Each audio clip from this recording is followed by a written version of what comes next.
Assalamualaikum warahmatullahi wabarakatuh. Apa kabarnya teman-teman 3 Kufah dan 3 Basroh? Alhamdulillah luar biasa, bersama Al-Quran tetap semangat, Allahu Akbar. Ya, semoga teman-teman semua dalam keadaan sehat ya.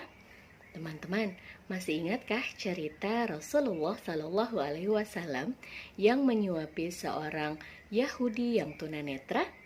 Kita simak kembali ceritanya yuk.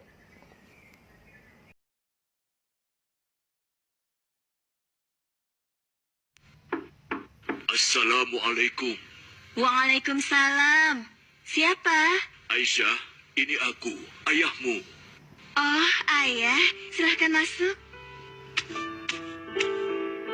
Ada apakah gerangan, ayah? Anakku, aku hendak bertanya, adakah kebiasaan Rasulullah yang belum aku kerjakan? Wahai ayah, engkau adalah sahabat Nabi yang paling dekat. Tidak ada kebiasaan Nabi yang belum pernah ayah lakukan, kecuali satu. Oh ya, apa itu? Wahai ayahku, setiap pagi dikala Rasulullah melewati pasar, beliau menyempatkan diri menyuapi seorang pengemis Yahudi buta yang ada di sana. Hanya itu saja. Baiklah, akan aku lakukan. Di manakah engkau, sahabatku? Sudah beberapa hari engkau tidak datang. Sudah tiada lagi yang menyuapiku makan.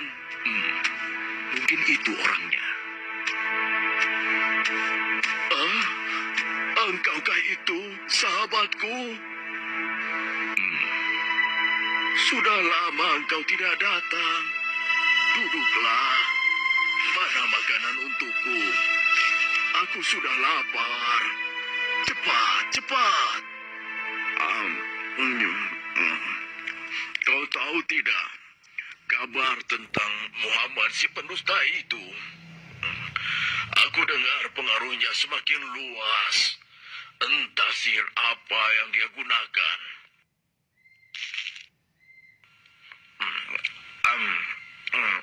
Bisa-bisanya ia mengaku rasul. Memangnya siapa dia? Hei, mana makanannya? Jangan diam saja.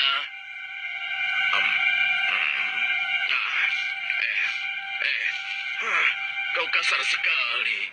Aku rasa engkau orang yang berbeda. Siapa engkau sebenarnya?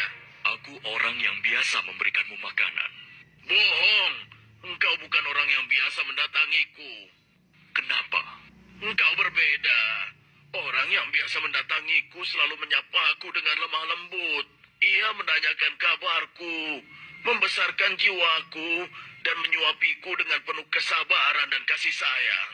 Belum pernah aku temui orang sebaik itu. Pantasnya, dialah yang menjadi seorang rasul. Engkau benar, Bapak. Aku memang bukan dia. Hah? Lalu, siapa engkau? Aku adalah salah seorang dari sahabatnya. Namaku Abu Bakar. Lalu, kemana sahabatku yang biasa datang itu? Engkau yakin tidak tahu? Tidak. Orang yang engkau maksudkan itu sudah meninggal 2 hari yang lalu. Hah? Apa? Sudah meninggal? Benarkah? Benar, Bapak. Aku bahkan turut menguburkannya. Oh, mengapa orang sebaik itu meninggal? Padahal aku belum sempat membalas kebaikannya. Dia orang yang terbaik yang pernah aku temui di muka bumi ini. Bahkan melebihi saudara-saudaraku sendiri. Namanya pun aku tidak tahu. Bapak, maukah aku beritahu siapa orang itu sebenarnya? Siapa dia? Dialah Muhammad Rasulullah Sallallahu Alaihi Wasallam. Dia adalah Muhammad. Benarkah apa yang kau katakan?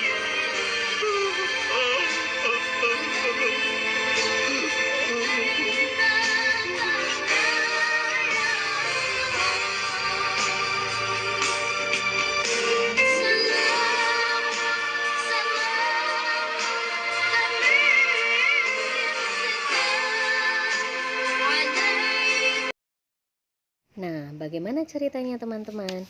Ya, dari cerita tadi kita belajar untuk melakukan kebaikan dan menjauhi keburukan tanpa memandang latar belakang seseorang. Sebagaimana firman Allah Subhanahu wa taala pada surat Al-Maidah ayat 2 yang berarti, "Dan tolong menolonglah kamu dalam mengerjakan kebajikan dan takwa, dan jangan tolong menolong dalam berbuat dosa dan pelanggaran. Dan bertakwalah kamu kepada Allah, sesungguhnya Allah amat berat siksanya." Manusia diciptakan sebagai makhluk sosial dengan keberagaman suku, letak geografis, kemampuan fisik, jenis kelamin, dan latar belakang lainnya. Oleh karena itu, dibutuhkan gotong royong, toleransi, dan persatuan. Nabi Shallallahu Alaihi Wasallam pun banyak memberi contoh berbuat baik dalam hidup bermasyarakat. Dalam hadis riwayat Muslim dijelaskan, orang yang membebaskan permasalahan mukmin dari kesusahan dunia, maka Allah Subhanahu wa taala akan melepaskan kesusahannya di akhirat. Teman-teman, tolong menolong tidak hanya diwajibkan bagi sesama muslim, tapi juga non-muslim, sepanjang dalam urusan kebaikan yang tidak merusak keimanannya. Al-Quran Surat At-Taubah ayat 6 menyatakan, "Dan jika seorang di antara orang-orang musyrikin itu meminta perlindungan kepadamu, maka lindungilah ia supaya ia sempat mendengar firman Allah Subhanahu wa taala, kemudian antarkanlah ia ke tempat yang aman baginya." Demikian itu disebabkan mereka kaum yang tidak mengetahui. Tolong menolong dalam lingkungan masyarakat biasanya diwujudkan dalam kegiatan gotong royong seperti posyandu, membantu tetangga yang akan melaksanakan acara atau persiapan lomba 17-an, dan seringkali masyarakat juga melakukan kerja bakti sebagai bentuk kerjasama dan gotong royong menjaga lingkungan. Bagaimana dengan gotong royong di sekolah? Biasanya para santri atau murid bekerja sama dalam mengerjakan tugas kelompok dan juga piket kelas. Kalau di rumah, apa bentuk kerjasama yang paling sering dilakukan? Iya, kita bisa berbagi tugas rumah tangga agar rumah terasa nyaman dan rapi. Misalnya, ibu memasak, kakak menyapu lantai, dan adik nanti yang mengepel lantai. Dengan bergotong royong, pekerjaan jadi cepat selesai dan pekerjaan yang berat terasa lebih ringan.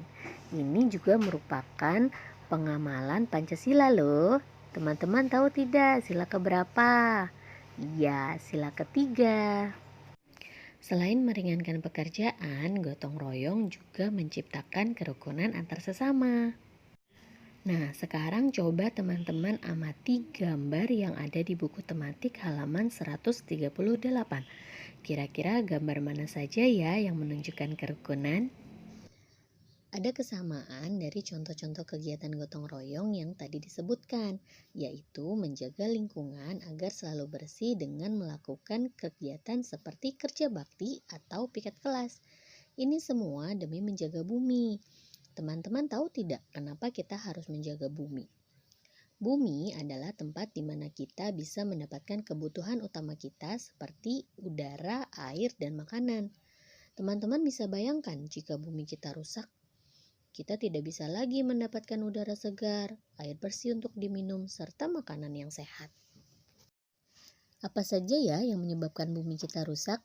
Banyak hal teman-teman, seperti limbah pabrik, pembakaran hutan, penebangan hutan secara ilegal, buang sampah sembarangan juga bisa merusak bumi. Tahukah teman-teman kalau sampah terbagi menjadi dua? Yang pertama sampah organik, yaitu sampah yang berasal dari sisa makhluk hidup yang terurai secara alami tanpa proses campur tangan manusia untuk dapat terurai. Contohnya sampah organik basah yang mengandung air seperti sisa sayur, kulit pisang, buah busuk. Nah, ada juga sampah organik yang kering yang sedikit mengandung air. Contohnya seperti kayu, ranting pohon, dan daun kering. Yang kedua, sampah anorganik, yaitu sampah yang sudah tidak dipakai lagi dan sulit terurai seperti plastik, botol atau kaleng minuman, kresek, kaca, dan barang elektronik. Sampah anorganik yang tertimbun di tanah dapat menyebabkan pencemaran tanah karena sampah anorganik tergolong zat yang sulit terurai dan sampah itu akan tertimbun dalam tanah dalam waktu lama yang menyebabkan rusaknya lapisan tanah. Untuk itu, kita harus merubah gaya hidup kita, teman-teman. Kurangi sampah plastik dengan menolak penggunaan plastik, belanja secukupnya sehingga mengurangi sampah plastik, bisa juga dengan menggunakan alat yang bisa digunakan ulang seperti tempat makan atau botol minum milik sendiri.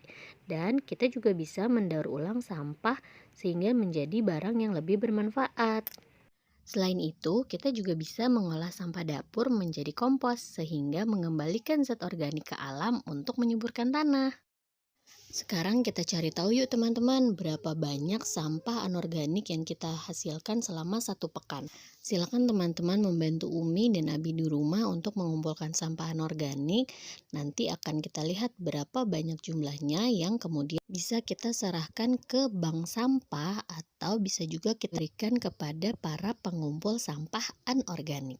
Alhamdulillah, selesai sudah pelajaran kita hari ini. Hari ini kita telah mempelajari gotong royong, kerjasama, kerukunan, dan persatuan. Kita juga sudah mempelajari sampah organik dan anorganik. Terima kasih telah menyimak video Ustazah. Sampai bertemu di pelajaran selanjutnya. Wassalamualaikum warahmatullahi wabarakatuh.